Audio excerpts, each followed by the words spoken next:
is good, YouTube? Quinn Wade Basketball Analysis coming to you on a quick video. I wanted to let you guys know I got some new merchandise available, not just t-shirt anymore. I got different type of t-shirt, different type of shirts and logos that you can purchase on my spread shirt, and also hoodies now. We have expanded and added more to the channel and more merchandise for the brand. Thanks for supporting. It will be in the description and the links will be in the comment section below. Thanks for helping me and supporting the movement. Quinn Wade Basketball Analysis. I'm going to check out the video. What is good, YouTube? Quinn Wade Basketball Analysis coming to y'all with another award prediction coming off from the Conor Khabib fight. It was huge, but now that that's over, let's go back to basketball as the season get ready to start. Obviously, I'm going to start like all the time, start with my top team, my people that was honorable mention, then go into my top five, give you my reasoning, my breakdown, and why I picked the person for the #1 spot. One reason, this is going to surprise a lot of people, I know I'm going to get a lot of disagreements, is having Brandon Ingram on my honorable mention.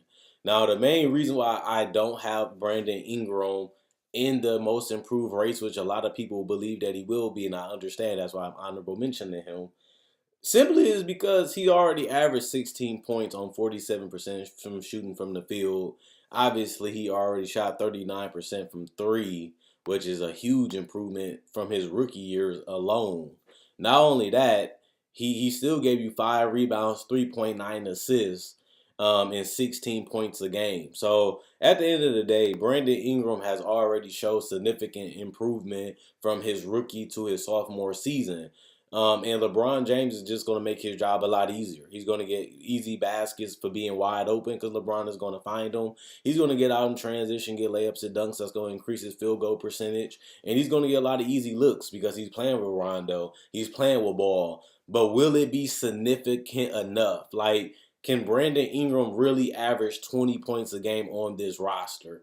And the only reason why I say that, not because it's impossible, because you have Lonzo, you have Rondo, you have LeBron, but LeBron going to take his shots. He's going to get his 20 points a game. What about Caldwell Pope? What about Kyle Kuzma? What about, JaVale McGee? These 5-7 shots got to go around the whole team. And they actually have Josh Harden people off the bench too that's going to want to come in and make an impact and make a name for themselves too, because they want a contract. They want to prove that they can play. So this team is going to be a lot of fun to watch, and they're going to be very interesting. I think Brandon Ingram going to have an even better year. I do think Brandon Ingram will eventually be an all-star, even if it's next year. That's fine. But my only criticism of why I couldn't put Brandon Ingram in my top five is primarily because of how much can he improve from sophomore to his junior year? How much? His efficiency was already there, 39 from three, 47 from the field, 16 points. And he improved everywhere besides the free throw percentage. He was still in the same area. He's from 9 points to 16 points and more efficient. Hey, he only can get more efficient and average a couple more points. Will that be enough to win Most Improved Player of the Year?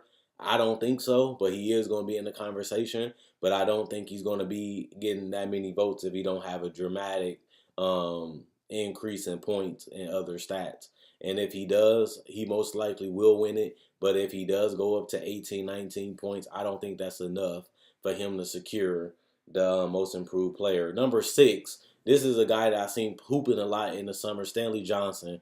Only reason why I have Stanley Johnson is because he's going to get a lot of shots playing with Blake. Blake is a guy that can create his own shot. He's one of the best passing big men that we have seen, especially at that power forward position. You have Andre Drummond, his ability to get rebounds and kick out, his ability to get rebounds and get the ball up the court and get easy baskets. That's going to help Stanley Johnson. Plus, he got Reggie Jackson. Reggie Jackson is an attack first point guard, a guy that can break down the defense, a guy that can collapse the defense. And all Stanley Johnson has to do is the simple things, the Otto Porter, the Doncic guys, make the right passes, keep the ball movement, knock down the spot up three, get out in transition and run, do the backdoor cuts. If he can just do the simple things, playing off the ball and knocking down, taking value of great shots. Remember, Kawhi Leonard started off doing it too. All he had to do was knock down spot up threes, get out in transition, do a backdoor cut, get an easy layup if they're not paying attention.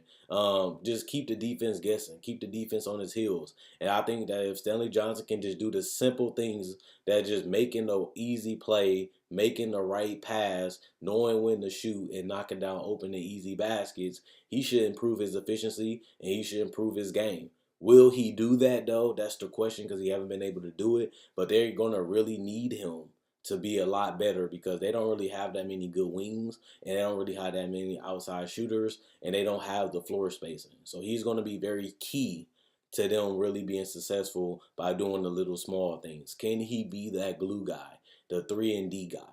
Can he get the layups? Can he get the dunks? Can he hit the three? That's the simple thing. Can he just do the simple things to help his team win? That's the question. Top five. Jarrett Allen, I think he's going to have a big chance because he plays for the Nets. They're trying to find that next star. They're trying to find some pieces to build around. And I feel like he's going to have opportunities to get a lot of rebounds when he starts. And if he does start right off the gate, his rebounds only going to go up. And even if they stay around where he was last year, if he can just get 10 a game, that's a big improvement. Get some tip-ins, get some free throws in, get a couple dunks, get a couple lobs, get about 15, 16 points. If he can do that, he's going to be in the running for most improved player. Next, John Collins. I feel the same way about him. He didn't really get as many minutes. He started getting more minutes, and he started showing that he can play. He started showing his confidence. Trae Young is a guy that takes a lot of attention off a lot of players because he's always in attack mode, trying to get a three, trying to get to the paint, trying to make a floater, trying to get to the free throw line, and he always been known as a decent passer to a good passer. And I think that with those abilities, is going to help him because the floor spacing. Trae Young is a threat. Trae Young is always attacking, and then you have Taurean Prince, and you obviously have Ken Bazemore in them corners, giving him some room to operate in that paint, to roll to the basket, to get a lot of dump offs, to get a lot of lobs. And all he would have to do is get a couple blocks, get a couple rebounds, and if he can improve on the season that he had last year, which is inconsistent, and if he get more minutes and consistently play at that level, I don't see why John Collins could not be the most improved player. Number 3, Jamal Murray. The only problem with Jamal Murray is that he has to continue to make significant improvements, kind of like Brandon Ingram. The only difference is they need him to do it. Brandon Ingram has a team with, a lot of ball handlers, a lot of decision makers. It's going to make his job easier, but will it improve his stats enough? I think Jamal Murray, if they really want to lock in that playoff spot and be a serious contender, and the fact that Jamal Murray is the point guard on this team, so he can bring up the ball a lot, and he's a guy that can play on and off the ball, which helps him play with Jokic, who likes to post up and get the cutters and hit the open spot up shooters. And all Jamal Murray has to do is just increase his 3-point range and not his 3-point range, his 3-point percentage, and just knock down the shots off the dribble. And he showed that he can do that his rookie year. He improved significantly his sophomore year. And I think that he's going to have to make that 20-point scoring year to make it in the West. The West has got better. Whether it's Phoenix, whether it's Dallas, whether it's even Sacramento. All these teams have gotten better. They're going to need you to do more in the West if you really want to make the playoffs. So I really think that him being a point guard and him needing to be better gives him a better shot than Ingram. Is he the more versatile player? Is he the more better player? No, but he has a chance to make a bigger impact, which gives him a good chance of being the most improved player candidate. That's why I have him at number 3. Number 2, Zach LaVine. Only reason why I got Zach LaVine on here, honestly, is because it's really not that difficult for him to win it. He played for the Chicago Bulls. He's basically their number 1 or number 2 option. He had a very low efficient year last year, coming off his ACL tear, not really knowing his teammates, not really knowing the system, not really having the chemistry, not really knowing what he was going to be able to do. This year, he gets a full training camp to work on his body, get back in shape, have a better season, have preseason, have training camp, have practices to build that chemistry. And on top of that, they're going to need him to take 15 plus shots a game, which is going to be empty and is going to inflate his stats. But this award is mostly because of that. You might help a team make the playoffs. I can see the Bulls making the playoffs. Did I have them making the playoffs? No. But if they made the playoffs, I wouldn't be shocked or blown away. I see that this team has talent. They have the youth. They have the size. They have the athleticism. And I just feel like Zach LaVine has a huge chance of getting to a 20-point scorer. And if he can go from 16 to 21, 22 points a game, which is possible, I definitely can see him getting most improved player. And on top of that, his efficiency. It only can go up. If you shooting 38 in the low 30s and mid and high 30s, you only 30, 43, 45%. That's a significant improvement. Plus, you going from 16 to 20, 21, 22 points. That's what a most improved player usually do. So he's going to be in the running. But number one is going to be his teammate, Jabari Parker. Only real reason why I'm picking Jabari Parker is because he averaged 12 points. His numbers will be empty. They will be misleading. They will be inflated because he's going to a Bulls team that needs him to score the basketball. He's probably their best player right now. He's not the best defender, but Wendell Carter is probably their best defender in the starting lineup if he even starts. They're going to need somebody to take the shots. Same thing I said about Zach LaVine. This team needs Jabari and Zach LaVine to be the focal point of their offense. Jabari is probably going to get a career high in shot attempts, and that's going to lead to numbers. That's going to lead to possibly wins, and that's going to help him have a huge chance of winning the most improved player. The only reason I pick him over is LaVine is because he's a little bit more polished and a little bit more versatile. He can play on a perimeter. He can play in the mid post. He can play in the low post. He has the ability to be more efficient, and he understands the game. He's a flat-out scorer. He knows when to shoot. He knows when to spin. He knows when to post up. He knows when to get to the paint, get layups, and even to the free throw line. The worst part about him is that he's never been a great three-point shooter, but he always showed the ability to shoot threes, so it's not like he sucked at them or he was terrible at them. He just felt like he didn't need to do it, and honestly and truthfully, he didn't. But at the same time, he can do it, and I wouldn't be surprised if he can shoot 35, 36% from three. And if he can shoot around 45%, 36 from three, give you 22 to 23 points a game, shooting 15 plus shots a game, I wouldn't be surprised if Jabari Parker won Most Improved Player. And the only reason why I'm really picking him is just because of the numbers. And that's what it comes down to. He has a huge opportunity to go from 12 points to 20 points. And if they have that 7 or 8 seed, which is possible, that's going to only enhance his case of being Most Improved Player. I'm not the biggest Jabari Parker fan. I like him. I like that he got paid. I like that he went to Chicago where he was born and raised in that area.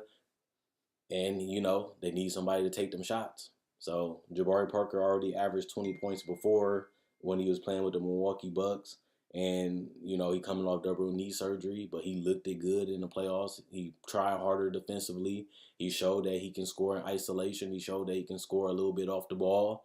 Fred Hoiberg finally got a roster that he helped build, that he helped see, and he had a whole training camp with everybody healthy and a whole preseason and practice with everybody healthy to get everybody on the same page. And that only helps Jabari Parker case too of being legitimate, most improved player. Plus, he averaged 20 points a game before. I think this is going to be a career year for him and Zach LaVine. And if that's possible, they going either one of them going to win that award because they going to get a lot of attempts and a lot of chances to get it. And if they can win, or put up a significant amount of numbers that's better than 16 and 12 points, those are going to be the two guys that most likely going to win it. Let me know who you think going to win Most Improved Player in the comment section below. Give me your top five. Give me who you think going to win. At the end of the day, one thing I will say is this is mostly about, just like Rookie of the Year, who's putting up the best numbers. And if any one of these players can do it, I think these are the top five players that have the best chance and have the most chances with the shot attempts and to put up more stats because they're going to get 30 to 35 minutes, which is going to inflate their stats. And most of them becoming starters for the first time, which gives them a better chance of winning this award. So at the end of the day, let me know what you guys think. Check out my website at analysisplayground.com. Link in the description, comment section below. Check out my Facebook page at analysisplayground.com. Link in the description, comment section below. Check out my spread shirt. There you can find t-shirts, hoodies, sweatshirts, even cups, cases, and pillowcases. Whatever you need, let me know. Or you can just go click the link and it'll send you there. Thanks for watching the videos. Thanks for liking. Thanks for supporting. And thanks for binge watching my older content. Let me know what awards you want to see next. Anyway, I'm going to make a video tomorrow anyway. But if you want to see something particular, let me know in the comment section below. Quinn Wade, Basketball Analysis, I'm gone. And let me know who you guys think has the best chance or who you think will be the most improved player in the comment section below. Thanks for watching. I enjoy making these videos. Y'all enjoy watching them. That's why I got to continue to do it. Let me know what you guys think in the comment section below.